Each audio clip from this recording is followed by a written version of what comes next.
Time running out now to reach a debt deal before the August 2nd deadline next Tuesday. Now some liberal commentators are ramping up their attacks against the Tea Party. Watch this. The Tea Party doesn't exist. Anybody that thinks the Tea Party exists is smoking crack cocaine in America. It's nothing more than the far right wing of the Republican Party, and they're wagging the dog's tail right now. Joining us now are former 2010 Delaware Republican U.S. Senate nominee and author of the new book, Troublemaker, What It Takes to Make America Great Again, Christine O'Donnell. Good to see you again, Ms. O'Donnell. Thank you for having me this morning, Gretchen. All right, so you were part of the Tea Party. I suppose that you still consider yourself part of the Tea Party. Does it exist, or are all Americans who believe that smoking crack cocaine? Well, you know, what happens is when career politicians can't stand on their platform, they begin to attack the messenger. The Tea Party is a revolution of Democrats, independents, and Republicans who are holding the career politicians accountable for their failure of leadership and to ignoring the warning signs that our economy is about to derail. So what they're trying to do is create a distraction, again, to discredit, let's say, the boy who's saying that the emperor has no clothes. And that's exactly why I started ChristinePAC, to help fight back against these attacks.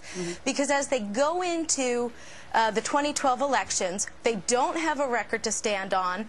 They're destroying the whole debt debate and making mistake after mistake, not laying out a plan. They're going to lean more on the dirty tricks that they used in my campaign, that they used in this statement, and that's exactly why we're here today, to talk about how we're fighting back. Yeah, we will in just a moment. I think a lot of people would believe the premise that we wouldn't even be having this debt discussion if it were not for the Tea Party and the midterm elections. I want you to listen, though, to respected columnist Charles Krauthammer, because here's what he said about the Tea Party members and the fact that they may need to compromise. Listen to this.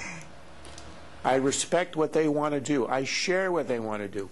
Shrink the government. You cannot do it at the point of a gun from half of the Congress. It cannot be done under our system. All of us respect the Constitution.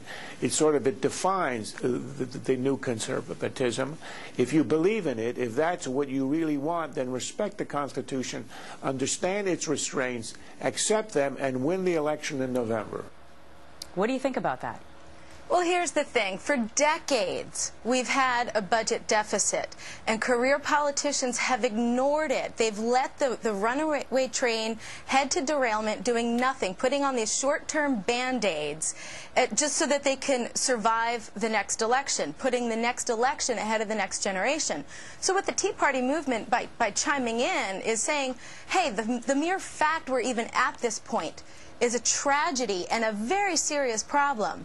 And they're making sure that we don't just get away with short-term fixes so that people can get reelected, so that Obama can get reelected in 2012. They're keeping the dialogue about the very real, very tragic state of our economy right now, which depends not just, you know, it's not just our economic future, but it's the whole existence of our country. Our national security depends on the debt, and everything. All right, I want to move on to the next topic, because you are now asking the IRS to revoke the tax-exempt status of Citizens for Responsibility and Ethics in Washington. It's a group known as CREW. And to help explain this, I want to bring in your lawyer, counsel to ChristinePAC and the O'Donnell campaign in 2010, Cleta Mitchell. Welcome to you, Ms. Mitchell. Thank you, Gretchen. All right, so now I know this hinges on the fact that there was a lawsuit, right, or a federal investigation into Ms. O'Donnell's use of campaign money as far as paying personal expenses and rent and mortgage and that type of thing, and this group was behind that. Am I clear on that?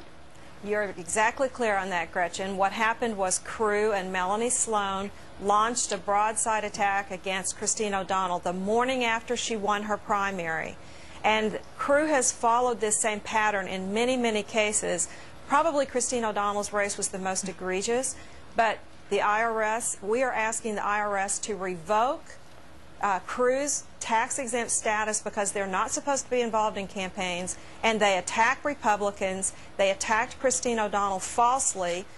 She's been exonerated, And it's time that Crew be held responsible and act and be held to be a political organization, which is what they really are. Right. So, but here's but Christine, I just want to bring people up to date that there was this federal investigation. They found that you didn't do anything wrong, right? Right. Right. Correct. And the way Correct. what I like in their whole action too is, imagine you don't like a candidate, so you knowingly get someone to accuse them of sexual assault or even worse, rape. To give your weight more credibility, or to give your claim more credibility, you actually file that complaint with the U.S. Attorney's Office.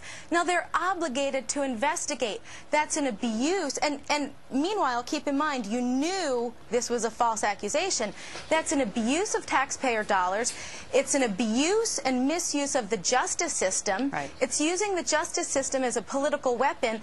So that's why we're standing up to fight back, to say what you did to me was wrong. You cannot make a politically motivated claim, false claim, and get away with it. And again, as we enter into the 2012 elections, they're going to get more desperate because they have no platform, no record, no plan to stand on. So they're going to continue to resort to the politics of personal destruction, abusing the justice system.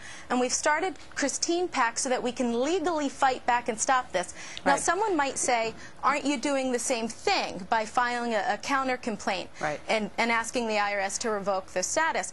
And what I say is, we're stopping this. We are justifiably filing a complaint against a very wrong action that they did indeed do, and we have all the evidence posted on our website. I'm running out of time, but please keep us apprised as to what happens with that. Cleta Mitchell, thank you so much. And Christine O'Donnell, by the way, her new memoir, Troublemaker, What It Takes to Make America Great Again, available next month. We'll no doubt be talking with you again at that time. Thanks so much to both of you. I look forward to it. Thank you.